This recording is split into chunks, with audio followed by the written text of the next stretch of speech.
floor to express my expression and विद्या की देवी माँ शारदे आदरणीय प्रधानाचार्य एवं मेरे और यहाँ उपस्थित सभी गुरुजन एवं मेरे प्रिय छोटे एवं बहनें और यहाँ पे उपस्थित सभी अतिथिगण। जैसा कि आप सब जानते हैं कि हमारा देश 15 अगस्त 1947 को आज़ाद हुआ तथा इसके बाद हमारे देश में संविधान लागू होने के लिए 2 वर्ष 11 बाय 18 दिन का समय लगा, अर्थात 26 नवंबर 1949 को हमारे देश में संविधान लागू हुआ, जो कि हमारे खुद के देश में बना हुआ एक संविधान था। तब तक हमने अंग्रेजों द्वारा शासन बना हुआ अपनी व्यवस्था में लागू किया। क्या मेरा एक आप सबसे क्वेश्चन है, क्या हमको वास्तव में एक अपनी स्वतंत्रता मिली? नहीं, हमको अपनी एक स्वतंत्रता नहीं मिली है। मैं आपको इसका एक साक्षात उदाहरण देना चाहता हूँ।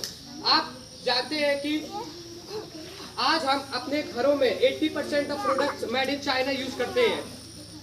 इन any conflict with other countries like China and Pakistan, we all are dependent on other countries. So we are in 1.4 billion pupils, 140 crore जनसंख्या होते हुए भी आज हम अपने जरूरतों के लिए दूसरे देशों पर निर्भर हैं। आज हमारी देश की जीडीपी, जिसे हम ग्रॉस प्रोडक्ट घरेलू उत्पाद बोलते हैं, आज हमारे देश की जीडीपी जो $4 ट्रिलियन के आसपास घूम रही है। आज चाइना जो सन 1947 में आजाद हुआ था, उसकी अर्थव्यवस्था आज $19 ट्रिलियन के आसपास पहुंच गई है। हमने आज इन 75 सालों में अपने देश के लिए क्या किया? मैं देखता हूँ हमने इस 75 सालों में कुछ नहीं किया। आज हम मिलिट्री इक्विपमेंट, डिफेंस इक्विपमेंट और जहाँ तक कि अपनी आवश्यकताओं के लिए दूसरे देशों पर खुले तौर पर निर्भर है। आज हम जब हम दूसरे देश से बाहर लड़ते हैं तो आज हम दूसरे देशों द्वारा से S-400 मंगाते हैं, फ्रांस से राफेल मंगाते हैं। आज हमारे अपने देश के रक्षा के लिए हमारे अपने देश में कुछ नहीं, ऐसा नहीं। हम in manufacturing sector we are in not stand in the world. और आज हमारे अमेरिका हमारे ऊपर आज 50% टैरिफ लगाए हुए हैं और कहता है कि हमारी देश की इकोनॉमी है जो एक डेड इकोनॉमी है। मैं अमेरिका की इस कही हुई बात से कुछ सहमत हूँ, क्योंकि आज हमारा जो जीडीपी है ना, पूरी देश की जीडीपी है जो कि दूसरे देशों पर निर्भर है। जैसे कि अमेरिका द्वारा आज हम अपने मोबाइल यूज करते हैं, जो कि 80% केवल यहाँ पे इंडिया में असेंबल होते हैं, यहाँ पे मैन्युफैक्चरिंग नहीं होती है। यहाँ पे कृपया मेरे प्रिय छोटे भाइयों बहनों इस बात को समझे कि आप आज जिस अवस्था में है, आज 10 साल बाद आपको ये समस्याएं फेस करनी पड़ी। आप इस देश के फ्यूचर हैं, इस देश के फ्यूचर हैं। आपसे मेरा ये अनुरोध है कि इस परिस्थिति को आप समझे। आप किसी गवर्नमेंट पर डिपेंड नहीं रह सकते हैं। आपकी आवश्यकताओं की पूर्ति के लिए आप अपने आप पर निर्भर हो, आप आत्मनिर्भर बने। मैं इस विषय पर श्रीमान नरेंद्र मोदी का आभार व्यक्त करता हूँ। उन्होंने मेड इन इंडिया कम से कम स्टार्ट तो किया। हमारी पिछली जो सरकार 60 साल सरकार चली, उन्होंने इस मामले में कोई ठोस कदम नहीं उठाया है। आज हम पिछले 2014 के पहले हम अपनी बंदूक की बुलेट, सरकार सेना की जो बंदूक की बुलेट होती है वो तक विदेशों से आती थी।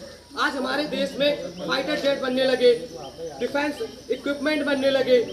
आज हम आत्मनिर्भरता की ओर बढ़ रहे हैं। मैन्युफैक्चरिंग सेक्टर में हम बढ़ रहे हैं, सेमीकंडक्टर इंडस्ट्री में हम ग्रो कर रहे हैं, चिप बना रहे हैं। आज हमारे देश में बहुत सारी जो टेक रिलेटेड चीज़ें हो रही हैं। आज हम अपने मोबाइल में हम गूगल यूज़ करते हैं, यूट्यूब यूज़ करते हैं, जितने भी हम सोशल मीडिया यूज़ करते हैं ये तो हम या तो अमेरिकन से या तो चाइनीज़ है या अदर कंट्रीज़ के। आज हमारे देश में हमारे खुद का कुछ बना हुआ, खुद का कुछ नहीं है। तभी तो अमेरिका व्हाइट हाउस में बैठ के हमको डराता है, धमकाता है, क्योंकि वो जानता है कि हमारे देश की अर्थव्यवस्था पूरी अमेरिका के डिजिटल इकोनॉमी पर निर्भर है। अगर अमेरिका अपना गूगल, यूट्यूब वगैरह बंद कर देगा तो हम क्या करें? हमारे पास क्या योजना है? आज हमें सरकार से पूरा क्वेश्चन करने का पूरा अधिकार है। इस विषय पर मैं अपना यहाँ पर उपस्थित सभी अतिथिगणों से अनुरोध करता हूँ कि अपने बालक को एक सब अच्छी से अच्छी शिक्षा दिलाने में योगदान करें, क्योंकि आप सोचते हैं कि आप ये इन्वेस्टमेंट है। आप अगर इस पे इन्वेस्टमेंट करेंगे, आपके बालक पर, अपने बच्चों पर इन्वेस्टमेंट करेंगे, फ्यूचर में वो 10 साल में वो जाके एक आपके लिए, आपके परिवार के लिए, अपने देश के लिए एक गौरव का विषय होगा।